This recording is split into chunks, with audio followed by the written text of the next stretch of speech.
João capítulo 6, versículo 60.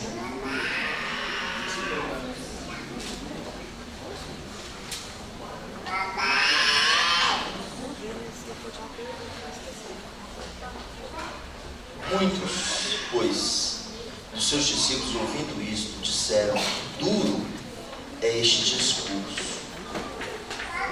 Quem poderá ouvir? Sabendo, pois, Jesus em si mesmo que os seus discípulos murmuravam disto, disse-lhes: isto escandaliza-vos? Que seria, pois, se visseis subir o Filho do Homem para onde primeiro estava? O Espírito é o que vivifica, a carne para nada aproveita. As palavras que eu vos disse são Espírito e vida.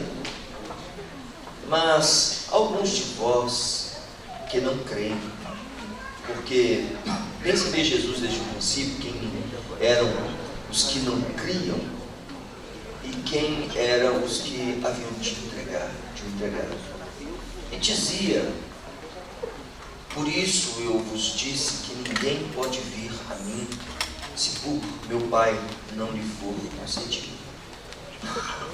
Desde então, muitos dos seus discípulos tornaram para trás e já não andavam com ele. Então disse Jesus aos 12: quereis vós também retirar-vos? Respondeu-lhe, pois, Simão Pedro: Senhor, para quem iremos nós? Tu tens palavras de vida eterna. E nós temos crido e conhecido que tu és o Cristo, o Filho de Deus vivo. Respondeu-lhe Jesus: não vos escolhi a vós, os 12, e um de vós é um diabo. E isto dizia ele de Judas Iscariotes, filho de Simão, porque este o havia de entregar, sendo um dos 12. Jesus, obrigado por tua palavra, que essa manhã seja uma manhã em que nós amemos mais a igreja. Amemos mais a igreja. Tua palavra, Senhor. Segura a tua Bíblia, Senhor. Com ela no peito e fala: Jesus, eu amo a tua palavra. Tua palavra é importante para nós, Jesus. É nela que nós devemos nos apegar, Jesus. Obrigado, Jesus, por essa pedra angular sobre a qual edificamos nossa vida. Muito obrigado, Jesus, que sempre amemos, que sempre a temos conosco, protegendo, ó Deus, é na verdade sendo protegido por ela. Pai, que em nome de Jesus possamos cumpri-la com teu poder e graça. Obrigado pela Bíblia, obrigado pela palavra do Senhor, Deus. Aumenta nosso amor por essa palavra, nosso conhecimento, Deus. Isso depende de nós, que venhamos desenvolver cada vez mais sede de conhecer, Deus. Em nome de Jesus, obrigado pela tua palavra, obrigado, Jesus. Amém, Senhor. Glória a Deus. Vamos assentar.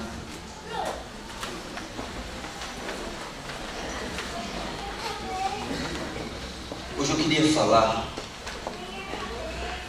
sobre a igreja. Sobre a igreja.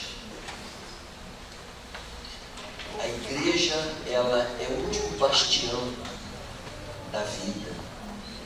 Bastião é sua fortificação. É um lugar, na Idade Média, onde nem na Idade Média, nem na Cidade Antiga, construía-se muros, uma fortificação onde era um lugar de defesa.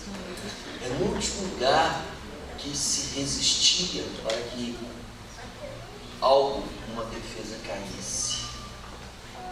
E a igreja, ela é o último bastião da vida do ser humano. Igreja, enquanto tal, é uma criação do cristianismo. Templo, local onde se faz oferendas, onde se diz que há manifestação dos divinos, dos seres. Isso sempre existiu. Mesmo nos lugares onde não se tinha noção do cristianismo, um povo, uma etnia que a Europa não conhecia, os incas, os maias, aqui eles já cultuavam seus deuses, já tinha seus templos. Templo na Índia, antes do cristianismo. Templo na China, na Ásia, sempre teve templo. Então, Deus localizado no tempo e no espaço. As pessoas sempre achavam que o templo ele era o bastião também, a segurança. E o Deus, ele tinha que ser adorado, tinha que ter um lugar para ele, um lugar físico. E as pessoas, elas só se sentiam que estavam cultuando se isso nesse lugar. Na verdade, existem resquícios disso hoje, principalmente dentro da linha católica. Eu, enquanto menino, eu fazia muito isso. Podia, passando em frente à igreja católica, não falava palavrão, tinha medo. Ó, sinalzinho da cruz, era regra. Porque fomos ensinados, mesmo no cristianismo primitivo, quando veio na Idade Média, e o catolicismo ensinando que Deus está lá. Deus está lá. Tanto que Deus está lá, que era um lugar de concentração, onde tudo tinha que inspirar a presença de Deus. Só tem um problema grave, que a inspiração da presença de Deus só se dava através dos seus iconografias, dos seus ícones,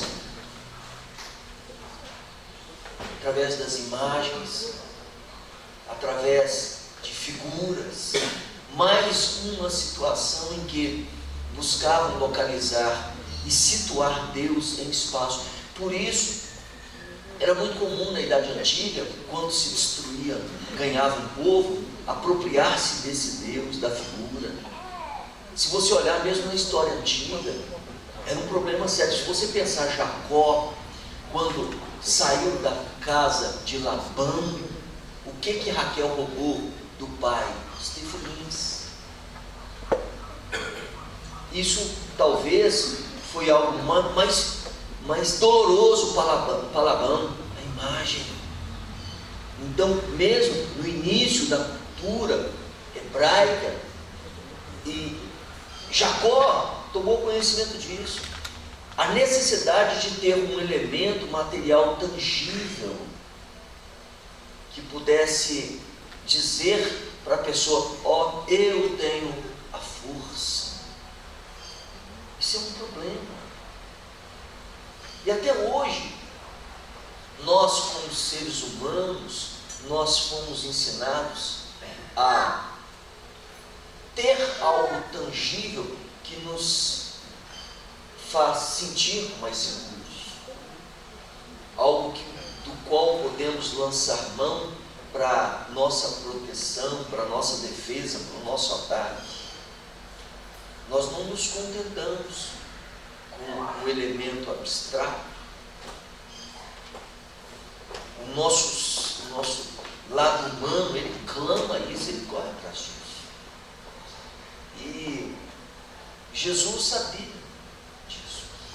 Só que dentro da cultura ocidental, e mesmo dentro da cultura oriental, dentro da cultura também asiática, templo é algo sagrado, local.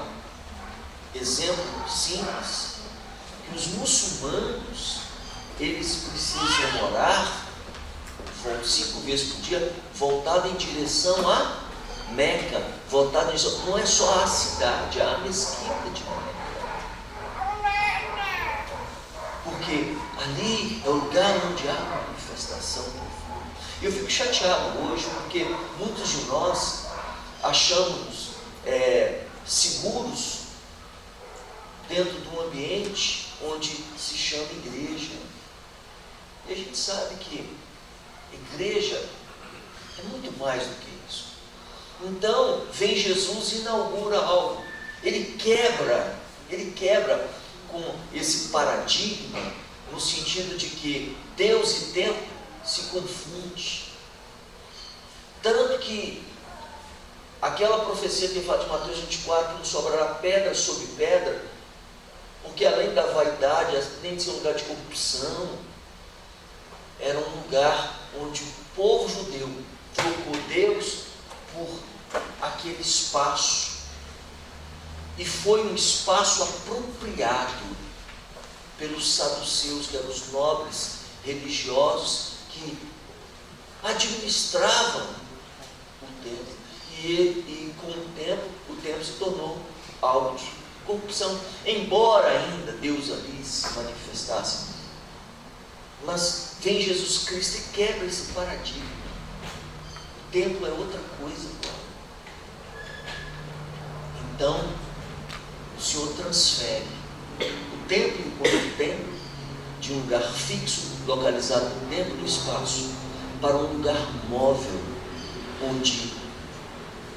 onde a igreja estivesse, ali pudesse ser um templo. E ele muda, ele introduz esse elemento novo, igreja, que no processo de construção, as pessoas passam a dizer, poxa, a igreja já não é mais templo, a igreja passa a ser o ser humano. Porque o templo era o lugar onde Deus habitava e onde Deus se manifestava. Agora Deus já não se manifesta mais no espaço, no edifício. Ele passa a habitar e manifestar dentro do homem. E a Bíblia nos ensina que nós somos casa. Nós passamos a ser o templo. No mundo inteiro, doutrina nenhuma, religião nenhuma teve essa pegada.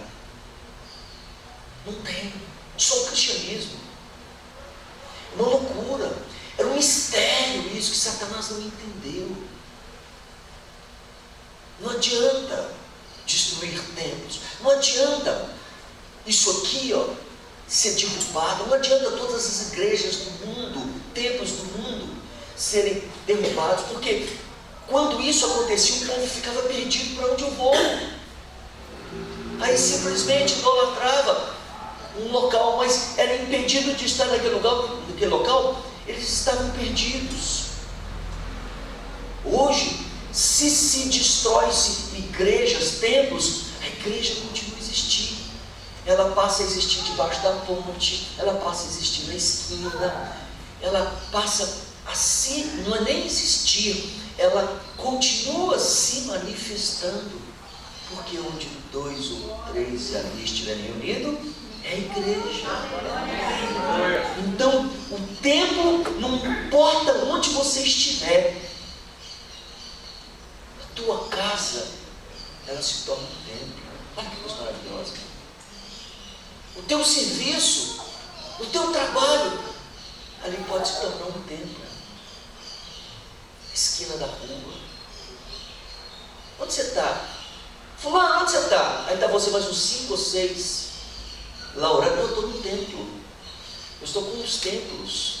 É uma coisa bonita. E Deus já não manifesta mais num lugar. Deus manifesta em todos os lugares. Todos os lugares em que os templos dele, que somos nós, estivermos. Isso foi uma sacada maravilhosa. E isso deixa todos os poderes, as potestades da terra em alvoroço. Porque como destruir o templo? Como destruir a igreja? Não adianta. Destruíram no ano 70 o templo em Jerusalém, onde os cristãos também, com Cristo, iam lá e adorar. Tentaram destruir, porque a igreja primitiva não tinha templo. Em Roma, se reunia nas catacumbas. Era lá. Como é que destrói aquilo ali?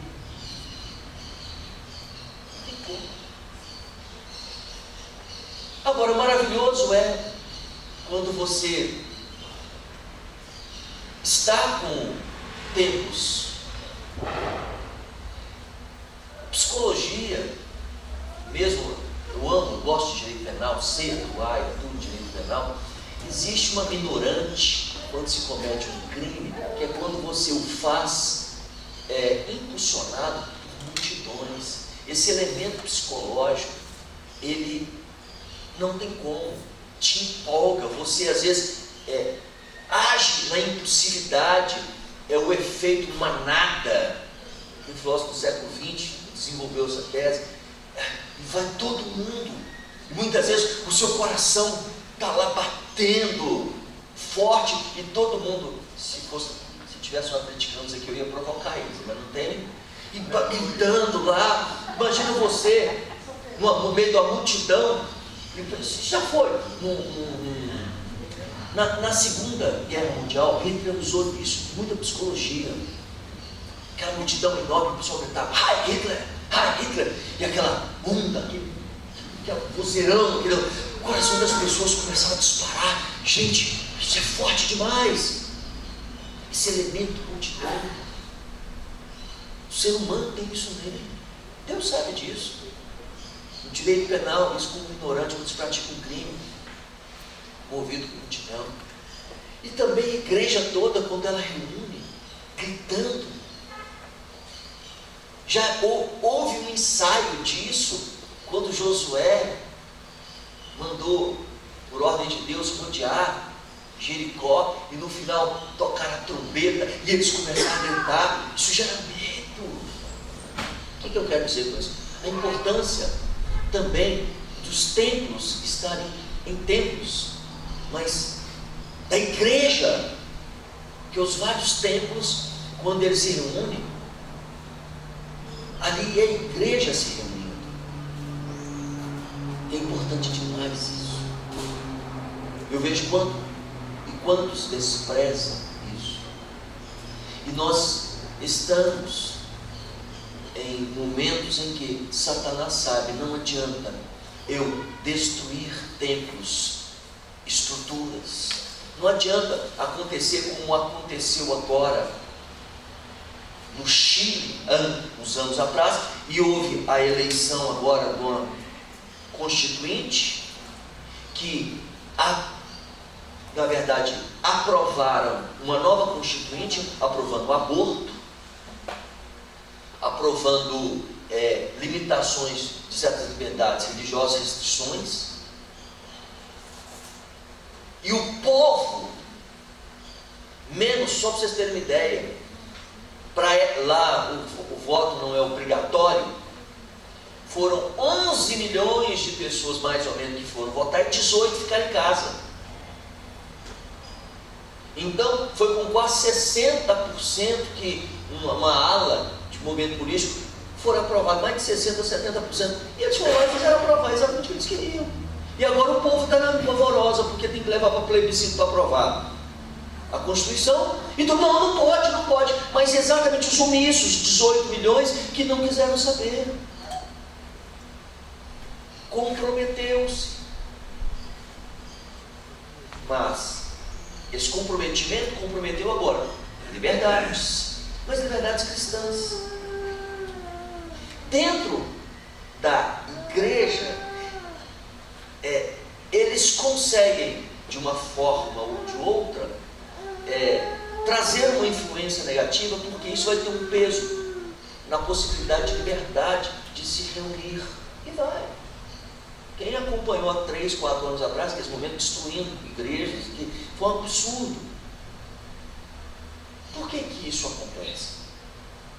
Satanás não tem, ele sabe que não adianta ele destruir a igreja, fechar a igreja. A China, por exemplo, tem igreja oficial, e o povo, que cristão genuíno, eles se reúnem em casas. Aquele livro, não sei quem já leu, O Homem que Veio do Céu, muito bom. Esse chinês, há uns 10 anos atrás, ele esteve na Getsemane 11 anos atrás, dando testemunho. Espetáculo. Depois você se pega nele. Não adianta lá tentar fechar tempo, porque o povo vai continuar reunindo. É Deus usando a estratégia para salvaguardar a igreja. Mas isso é bom? Não é bom, não, de maneira nenhuma. Aí Satanás pensa: como eu vou impedir que haja templo, que existam templos? Não tem. Porque quando vai no cristianismo, a única forma de acabar com o templo é acabar com as pessoas que são templo. Destruir esse corpo, porque ele passou a ser um templo. Mas fica num beco sem saída. Como destruir? Tem 2 ou 3 reunidos, a igreja reunida. Olha que imbróglio Satanás se encontra.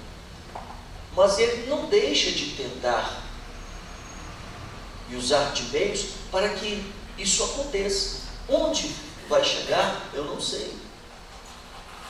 Não é só simplesmente a questão da liberdade, mas é a questão da manifestação dessa liberdade. Porque uma vez que não se manifesta essa liberdade, a igreja não se manifeste, ótimo, não se torna conhecido.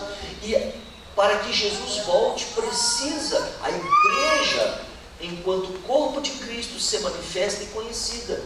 Porque enquanto esse evangelho foi pregado sobre todas as 4 cantos, vértices da terra, não vem, é isso que a Bíblia diz. E Satanás, ele quer de todas as formas fazer com que aqueles que não têm acesso a nós, continuem sem acesso a nós e que morram. Quando eu vejo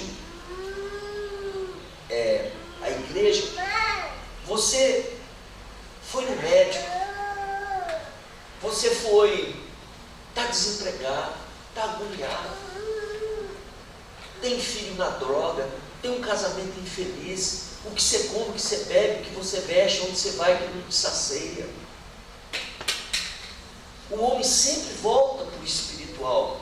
Então, uma pancada de gente que vai para o centro de macumba, vai fazer que as concentrações, peregrinações na Índia, pelo hinduísmo, mas continua um vazio. Quando eu digo que a igreja é o último bastião, porque, principalmente para a nossa cultura cristã, chega um determinado momento que eles vão em várias outras fortalezas, segundo eles pensam que eles continuam vazios. E quando vai desistir, alguém apresenta para ele e fala: minha última tentativa, é o último lugar que eu sei que está de pé e que eu posso tentar me fazer firme. E ele vai para lá, as pessoas vão. Elas sempre vão buscar na igreja essa última resposta. Vão tentar de tudo. Sexo, droga e rock and roll. Vão tentar. Mas vão falar, vamos continuar vazio, porque isso não vai encher. Não vai. E cada vez mais, por mais que tentem, a igreja vai ser fortalecida. A igreja é importantíssima. A igreja foi um mistério que Satanás não entendeu quando pensou que matou Cristo. Na verdade, a partir da morte de Cristo, nasceu um tantão de cristãos, cristos menores. E agora como é que ele vai? Vai crucificar todos? Não vai. Aí nasce a igreja nasce em Cristo. Inaugura-se a igreja. E já no início da inauguração da igreja, Jesus Cristo, nesse discurso de João 6, ele fala que ele é ele. Não adianta vocês virem procurar outras coisas, solução de problemas financeiros, fome, que querem peixe, querem pão. Ele fala assim: vocês estão precisando alimentar de mim. Entenda o meu papel, entenda para que eu vim. Eu vim para transformar a vida de vocês. Eu vim para mostrar que de pão, de peixe, o homem não vive somente disso. Ele precisa alimentar de algo muito mais profundo. E esse alimento você só vai achar ele na igreja. Naqueles que eu os alimentar, aqueles que verdadeiramente comeram a minha carne, beberam o meu sangue, eles terão esse alimento para repassar. Eles poderão doar sangue. O sangue dele não é RH positivo ou negativo, não é RH espiritual. Essa transfusão desse sangue é somente aquele que na verdade tem que o meu sangue correr na veia. O que eu quero dizer com isso? Aquilo que você precisa ouvir que vai mudar a sua vida não vai ser autoajuda, não vai ser instrução de coach, não. Só vai ser aquilo que essencialmente estiver banhado, untado com minha palavra, comigo. E a igreja nos proporciona isso. E a igreja nos proporciona isso. E o Pastor, eu ainda continuo. O que é a igreja? A igreja somos nós. Mas a igreja só somos nós se Cristo estiver em nós. Se nós, por dentro, formos plenamente identificados por Jesus, com seus valores. Pedro pergunta, depois dessa colada de Jesus: Senhor, para quem iremos nós? Para quem? Gente, essa pergunta dele é muito atual. Para quem iremos nós? Atrás dessa pergunta tem uma outra pergunta. Nós precisamos ir a alguém? Pedro está afirmando: para quem iremos? Ou seja, nós precisamos ir a alguém. Ele está afirmando nessa pergunta: para quem iremos nós? Ou seja, nós temos que ir a alguém. O ser humano, ele sempre vai procurar alguém. E hoje, essa procura vai se aumentar cada vez, mas está se aumentando. O ser humano, ele está procurando alguém em algo. Porque você procura alguém que, de uma forma ou de outra, ele vai te dar a resposta, ele vai te atender. Vai ser alguém que vai falar, que vai te compreender, que vai te dar direção, ou algo que vai te saciar. O homem, ele sempre vai estar procurando esse alguém que a gente precisa. Nós seríamos profundamente irresponsáveis se pensássemos que sabemos tudo, que está suficientemente satisfeito com o que já se tem, com o que já se sabe. Está cheio de pessoas achando que não precisa de mais nada. Dentro de igreja, então, dentro de instituições, nem se fala: isso aí eu já sei. Não traz nada de novo. Eu me lembro que uma vez na escola dominical, que meu abençoado Otávio, daí não, né? Uma pessoa falou que não precisa vir na escola dominical não, porque ele já sabe das coisas, sabe tudo, e nem precisa trazer os filhos. Eu falei: é muita arrogância. É muita arrogância. Para que você vem só para cumprir tabela? Para que você vem no culto só para cumprir tabela? A gente precisa. Gente, Deus vai dizer, Hebreus 11:25, não sejamos como aqueles que não congregam. Ele está dizendo assim: não seja egoísta pensando que só você que sabe que você não precisa. Você precisa compartilhar. Você precisa vivenciar com os outros. Você sabe demais, então tem outros que precisam de você. Se você não vai compartilhar, você é egoísta, você vai para o inferno. Porque você é um umbigo do mundo. Os egoístas não entram no reino dos céus. Não entram. E se você sabe, eu estou aqui, se vocês quiserem, venham até mim. O único que disse que vem até mim, que eu estou à disposição, e cheio de razão, foi Jesus Cristo. Venham até mim, vocês que estão cansados, oprimidos, sobrecarregados, eu vos aliviarei. O único que disse.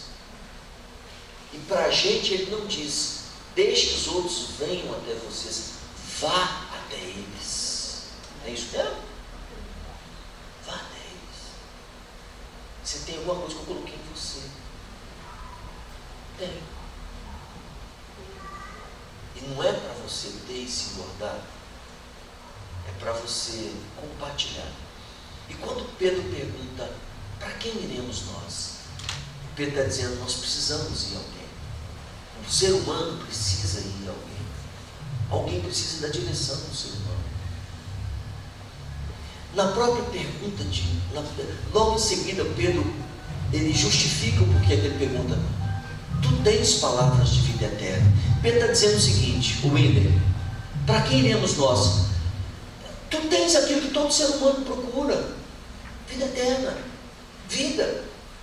Não só vida, como vida perene, eterna. O ser humano procura isso: vida, e uma vida que não se acaba. Isso é do ser humano. Mas é claro, uma coisa é você sobreviver, outra coisa é você viver.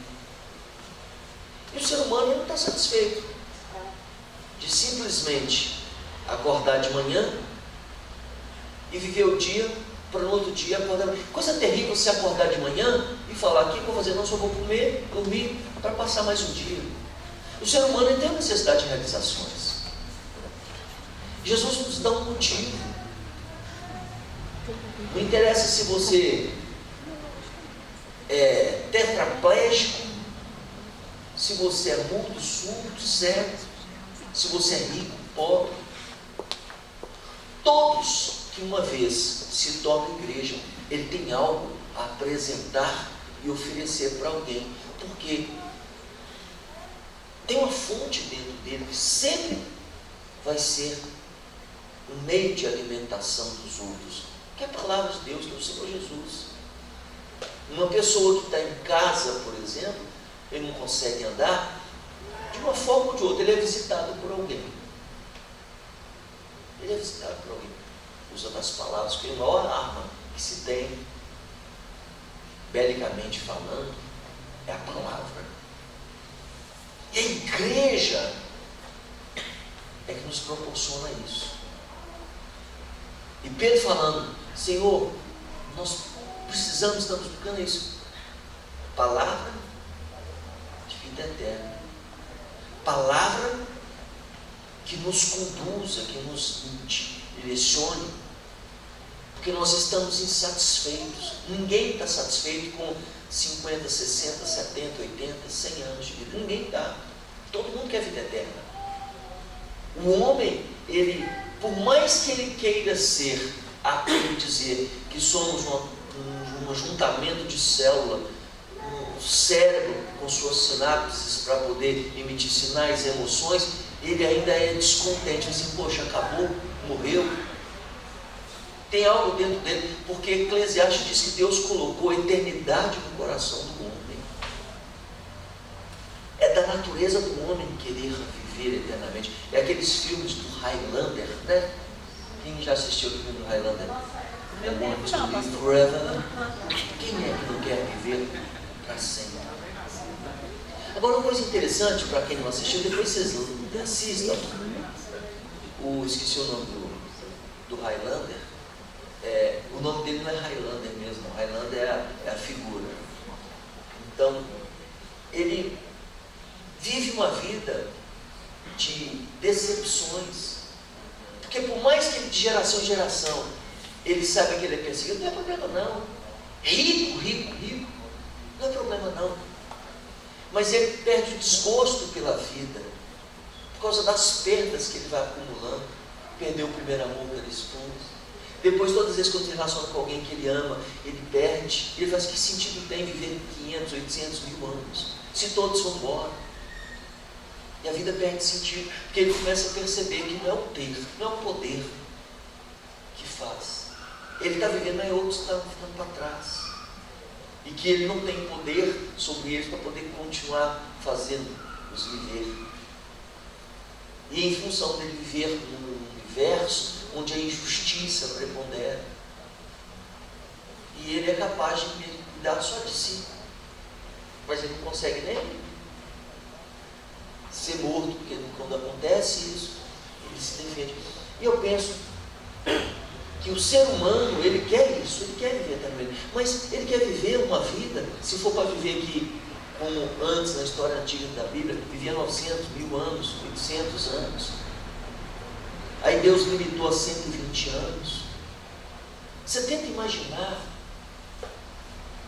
um mundo onde o ser humano hoje vivesse 500, 800 anos. Você imagina um Jong-un, ditador da Coreia do Norte, vivia 400 anos, 500 anos. Você imagina governos tiranos, abusivos, um Maduro de Venezuela, os outros aí viviam 800 anos. Ele vive 800 anos, depois ele coloca o filho dele vivendo mais 1000 anos. Olha para você ver como é que Deus foi sábio ao limitar a vida do ser humano. Porque, como o profeta falou em Jeremias 17, 9, 10, que corrupto é o coração mais do que todas as coisas, Quem o conhecerá? Enganoso é. Deus coloca essa limitação. Porque mesmo o ser humano, se ele vivesse aqui, ele precisa ter uma razão de viver. Por isso que Pedro fala, só tu tem palavra de vida eterna. Não é só a vida eterna, são palavras que proporcionam você ter uma vida como Cristo diz, mas uma vida diferenciada, uma vida de abundância. Uma vida que ela, verdadeira vida. E a igreja que nos proporciona isso.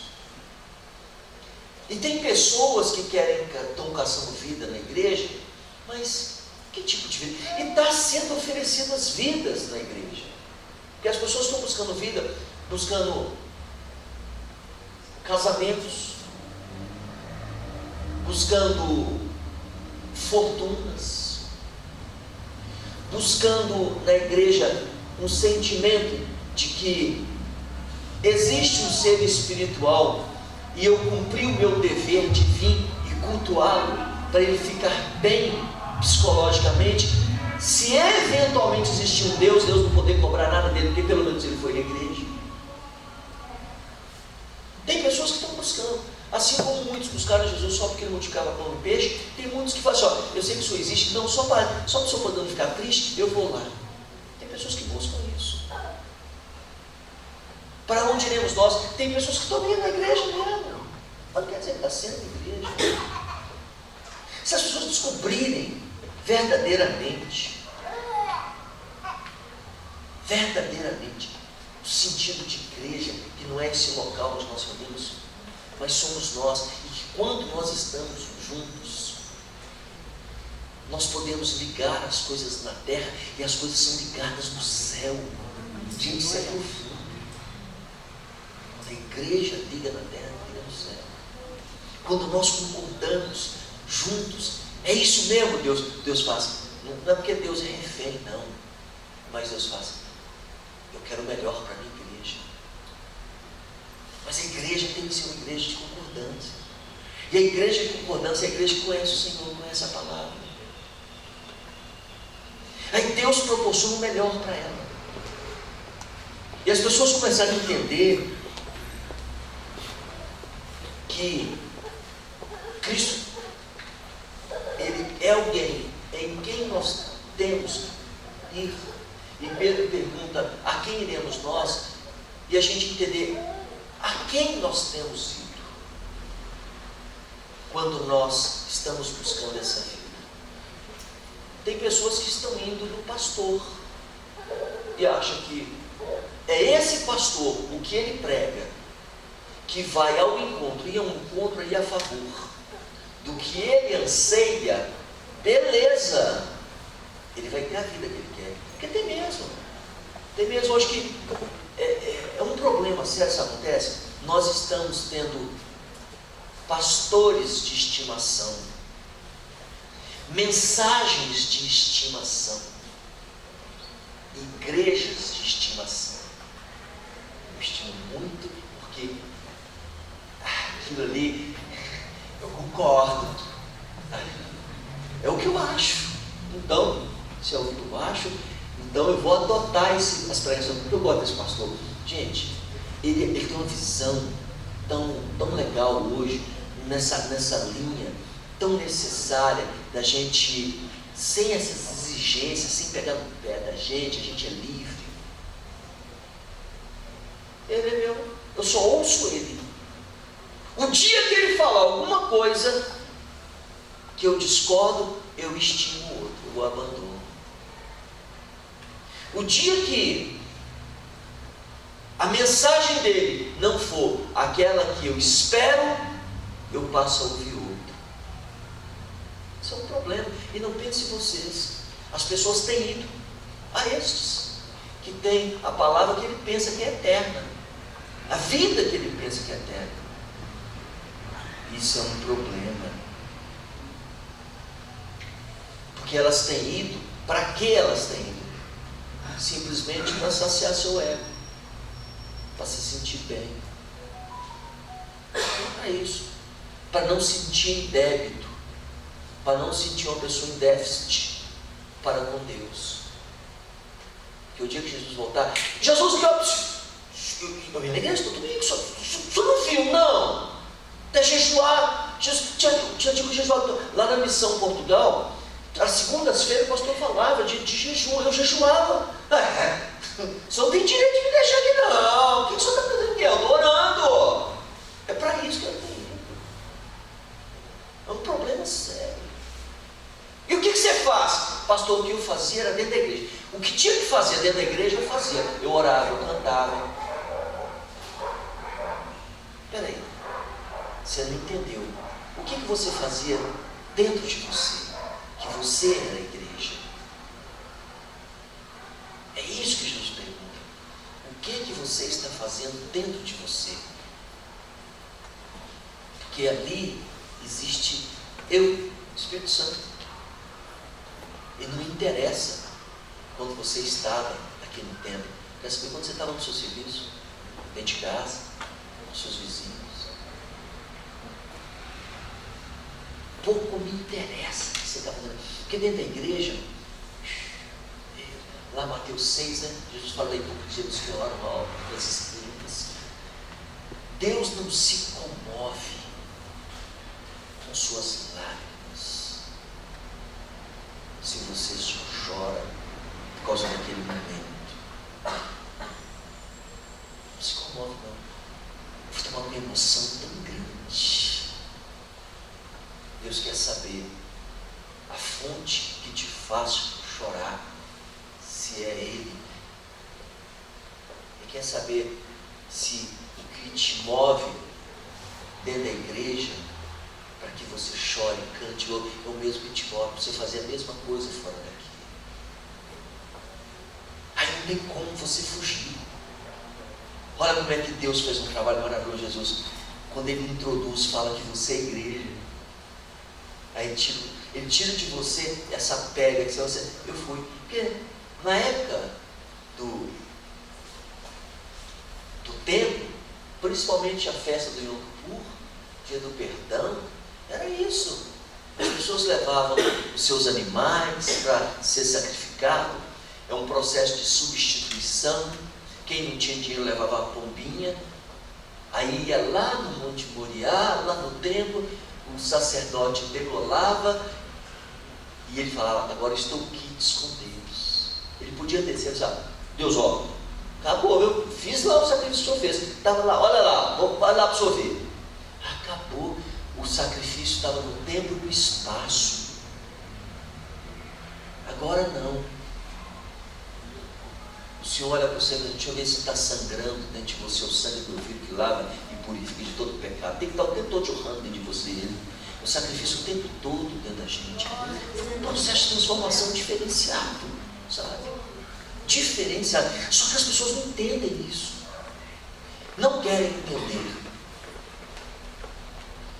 E muitas vezes o que atrai as pessoas é pensando que a igreja é o templo, é o pastor bonito, é o pastor que fala bonito, é o pastor que fala aquilo que ele quer ouvir. O que o atrai são promessas. Você vai dar 2 e vai levar 10. É isso. Querido, continua pensando que igreja é isso. Buscam exatamente aquilo que lhes interessa. É uma manifestação profunda do egoísmo, né? Deus fala: está complicado. Está complicado. Só que quando ele tem que chegar numa igreja, no lugar onde a igreja se reúne, ele precisa encontrar algo que verdadeiramente o confronte. Cuidado se você não é confrontado na igreja, quando a igreja se reúne. Cuidado, cuidado. O tempo todo nós precisamos ser confrontados. Ah, não gosto que chega lá, fica cobrando, exigindo, fica falando, parece que a gente está cheio de pecado. Está sim. Quantas vezes eu sento aqui na frente, eu ouço, e vocês não imaginam quantas pregações fazem por que tomar vergonha na cara. Eu amo quando eu sou confrontado. necessário. E a igreja tem que ser um lugar onde você pensa que é o cara, pensa que sabe muito, pensa que ora demais. Aí sobe alguém aqui que fala errado, nós somos, nós é, mas ele fala que a palavra assim, puxa. Aí você pode até ver que ele falou tudo errado, mas enquanto ele está falando, tem um trem te cutucando dentro, como os discípulos que iam para Emaús, mas só, eu não estou entendendo, mas tem um trem queimando dentro de mim, que está me incomodando. Você tem que sentir essa perturbação. Igreja é um lugar onde você entra ruim e sai ótimo. E não um lugar onde você entra ruim e sai pior. Pode ser. Aquele que se dispõe a ser tratado, ele tem que sair melhor. Ele precisa. Tem muitos que entram ruim e saem pior, porque ele não quer ser tratado. Não pode. Gente, Deus é maravilhoso, sabe? A igreja enquanto nós, ela se edifica não em cima de um prédio. A igreja não pode se edificar em cima do poder econômico. Não pode. A igreja não pode se edificar em cima de discursos de autoajuda. Tem que ter discurso, porque Jesus usava de discurso, sim, de reflexão, de parábolas, de exemplos, porque a palavra é o tempo todo mesmo. Você pode usar várias figuras de linguagem, mas elas todas têm que estar lastreadas no nosso estatuto da fé. Porque o mundo se apropria disso. Mas a igreja, ela se edifica em cima da palavra. Não adianta uma igreja querer se edificar, crescer em cima de showman. Nós trazemos aquelas igrejas que tem banda, tem show. Eu me lembro que na década de 90 eu li um livro chamado Por que eu não quero ir mais na igreja, do americano? Não, foi no início dos anos 2000. E a pessoa começou a escrever o que estava acontecendo na maioria das igrejas americanas. E o que eles estavam fazendo para atrair jovens? Uma delas, no sábado, eles armavam dentro do templo um ringue para luta de boxe e lotava para depois fazer um culto como estratégia. Outras traziam cantores famosos que não tinham compromisso com Deus para cantar uma música cristã, para lotar. E às vezes nós queremos isso. Queremos luzes, queremos palavras bonitas, queremos pessoas com discursos filosóficos, sociológicos, psicológicos. Eu vejo muitas igrejas, eu até falei com um amigo meu essa semana, é um problema sério. Para onde nós estamos indo hoje? Muitas igrejas hoje, elas têm feito o seguinte: ela põe alguém para poder falar e o cara dá uma aula teológica o tempo todo, recheada de informações históricas, recheada de citações de muitos pensadores, conhecimento. É como se fosse uma cátedra, uma aula numa cátedra. Se esse pastor não estivesse ali pregando, e se tivesse trazido grandes filósofos ateus, Andrés Sponville, se você trouxer esse careca aí que é ateu, o filósofo brasileiro, esqueci o nome dele, Karnal, como diz, né? Para ele poder abrir a Bíblia, quem estiver sentado aqui, ele vai estar sentindo e recebendo do mesmo jeito que o pastor estiver falando, sem tirar nem pouco. Sabe por quê? Porque aquele que move o coração do homem, que convence da justiça, do pecado e do juízo. Ele não é invocado desde aqui para poder mover o coração. É meras palavras. E a igreja precisa entender isso. Durante a semana aqui, todas as vezes que termina culto, nós temos até 30 minutos de oração. Nós oramos aqui no começo do culto, no meio, orar pela família. Nós vamos orar ajoelhado aqui.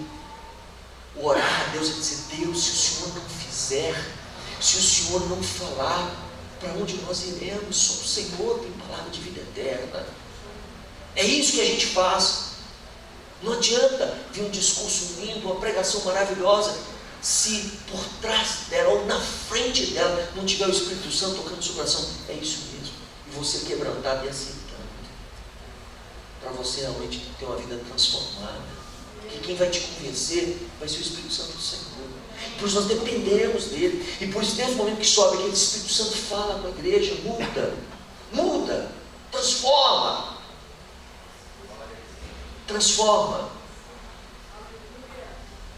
Por isso que Pedro disse, Jesus falou, perguntando: quem é que dizem que eu sou? Lá em Mateus 16, uns falam que é Elias, uns falam que é Jeremias, outro fala que é João, outro fala que não sei o que lá. E tu? E vocês o que dizem? E Pedro fala assim: tu és o Cristo, Filho do Deus vivo. E Jesus responde: sim, Pedro, sim. Tu és Pedro, e sobre esta pedra edificarei a minha igreja. Ou seja, sobre essa sua confissão que eu sou Cristo, eu sou a palavra, sobre ela é que a igreja vai crescer. É sobre a palavra. E a palavra de Deus tem poder. Mas você só aceita a palavra se porventura você abrir o teu coração e falar: Deus, eis que eu escuto. Pode falar. Coração aberto, ouvidos abertos.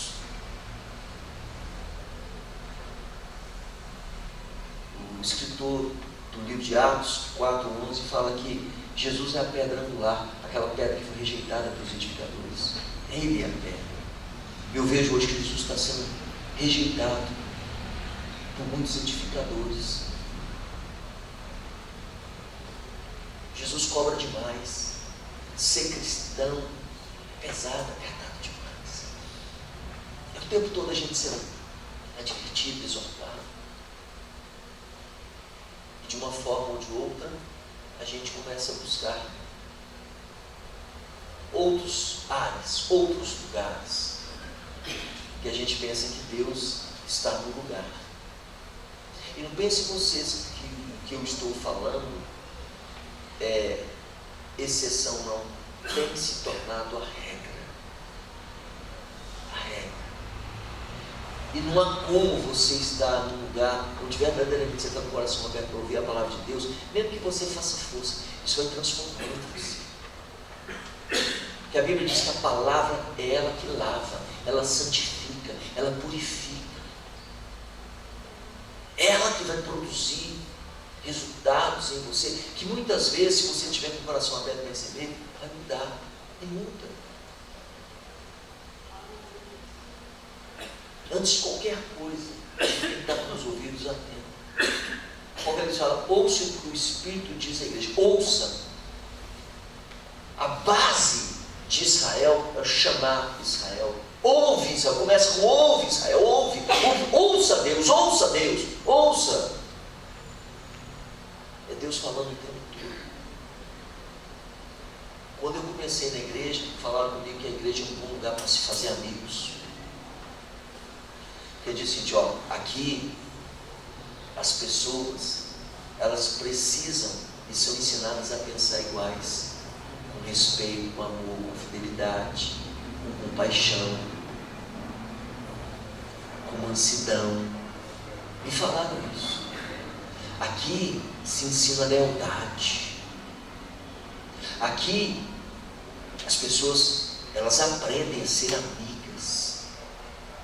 Aqui é um lugar seguro para os seus filhos, sabe por quê? Seus filhos podem crescer criando vínculos. E por mais que tenha problema na frente, ele sempre vai aprender a confiar em Deus. Eu cresci numa igreja onde me ensinaram isso. me ensinaram que a gatinha que estava lá, você podia dar uma piscadinha para ela e podia namorar com ela com respeito, e você seria feliz com a família. E valia a pena, porque os valores dela eram valores que te ajudariam. Eu cresci numa igreja onde me ensinaram a orar, me ensinaram a confiar em Deus. E que tudo que eu tivesse eu podia trazer no altar e falar: Deus, eu dependo do Senhor. Eu cresci numa igreja onde 80% da igreja frequentava a escola dominical. Eu fui superintendente de escola dominical durante 3 anos. Eu fui coordenador daqui da região da igreja durante 2 ou 3 anos. Eu acompanhava 80%. Quem era líder tinha que ser frequentador de escola dominical. Eu fui ensinado que a gente aprende, que a gente podia usar o que estava ali, e a gente não podia se envergonhar, porque a gente estava aprendendo, e com isso a gente manejaria bem a palavra da verdade. Eu fui ensinado lá dentro que a gente tinha que ajudar um outro. Eu fui ensinado. E essa coisa entrou no meu coração. E é dentro da igreja que até hoje eu tenho meus melhores amigos. Os meus melhores amigos, minhas amizades foram construídas dentro da igreja. Os melhores amigos da minha esposa dentro da igreja.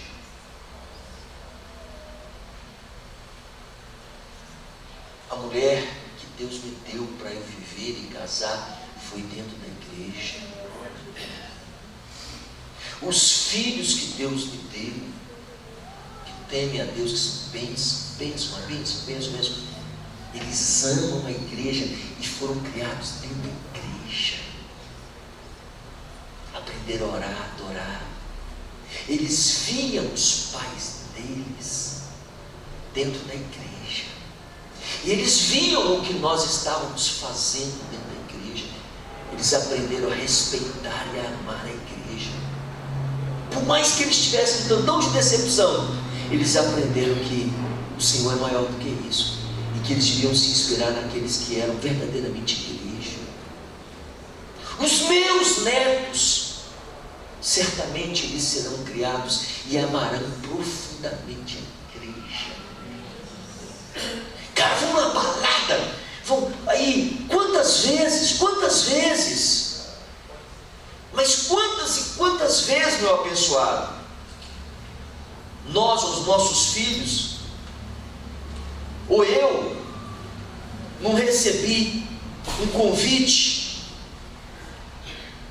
para poder deixar de ir num culto, de um encontro onde ia ser renovação, pregação, para eu poder jogar um futebol, para eu poder fazer uma coisa ou outra, e eu falo: meu Deus, eu disse não, mesmo contrariando meus amigos, porque se é bobo, eu investi e eu colho frutos. E eu tenho ensinado isso para os meus filhos.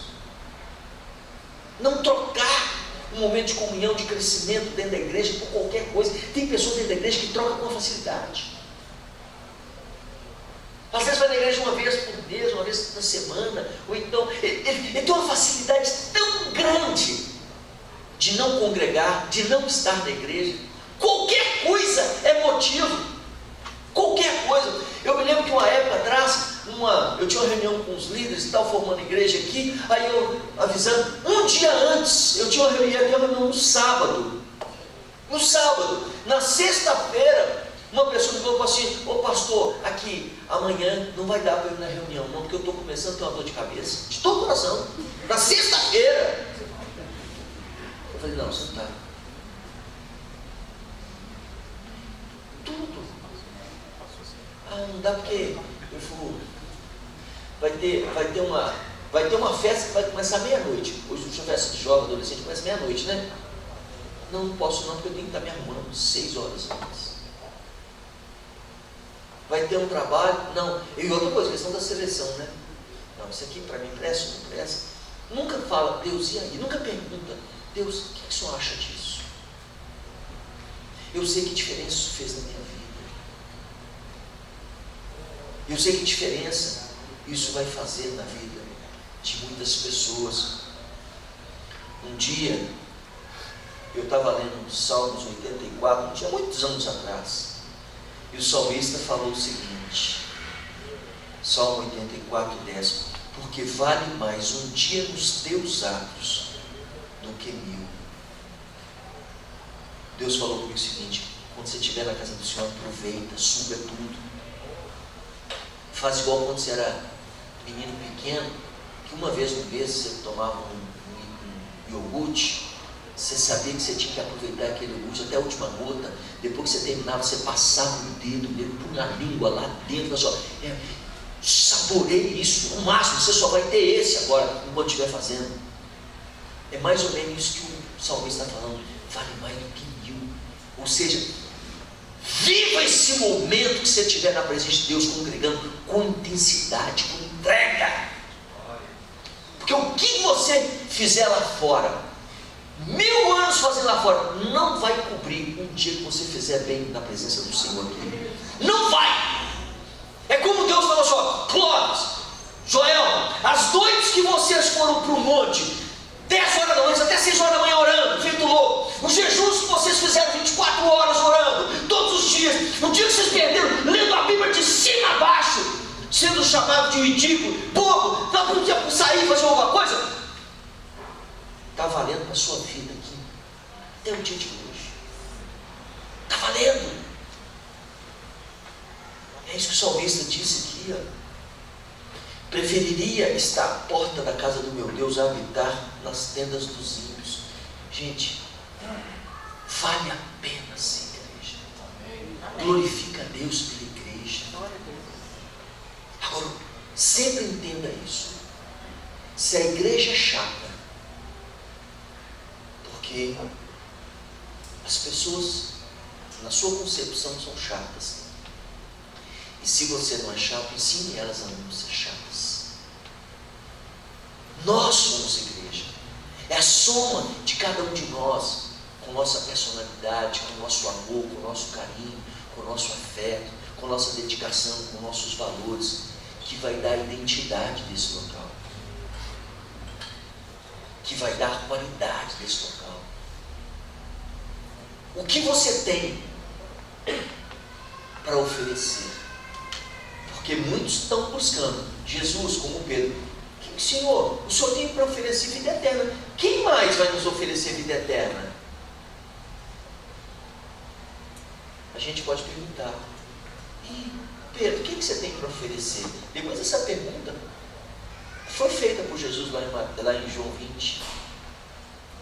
Pedro, tu me amas?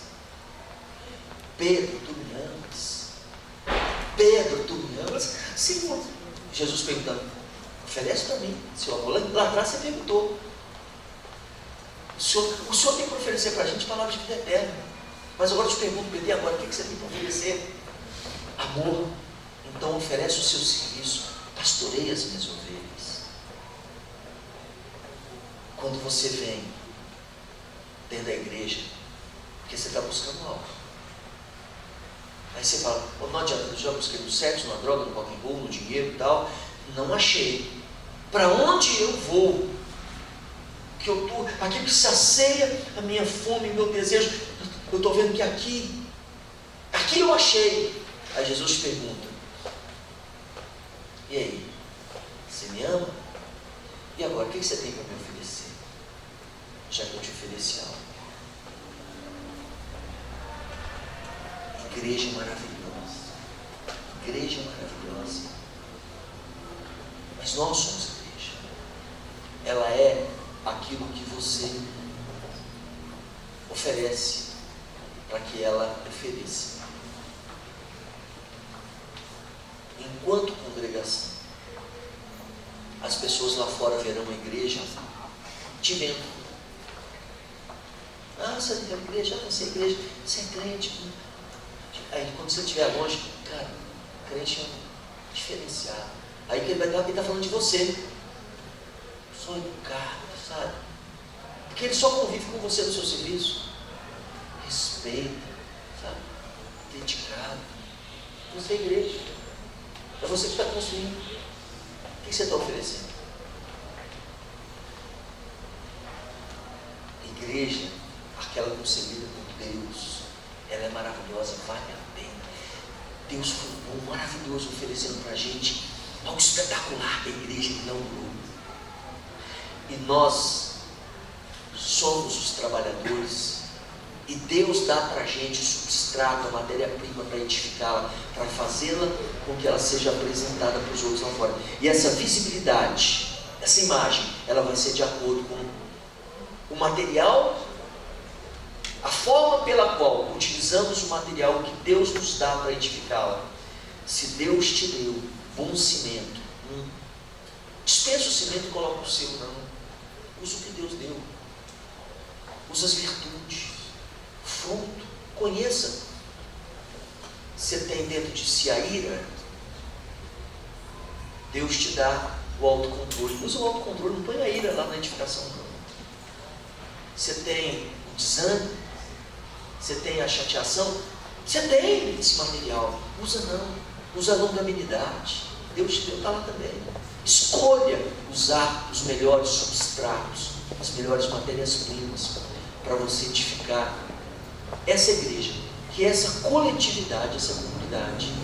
E quando você se reunir nesse local que se chama templo, e que um dia da saída daqui, se a gente sair daqui, pode virar uma academia, pode virar o que for, mas ele só é templo e igreja, porque nós estamos aqui, você vai fazer uma diferença enorme.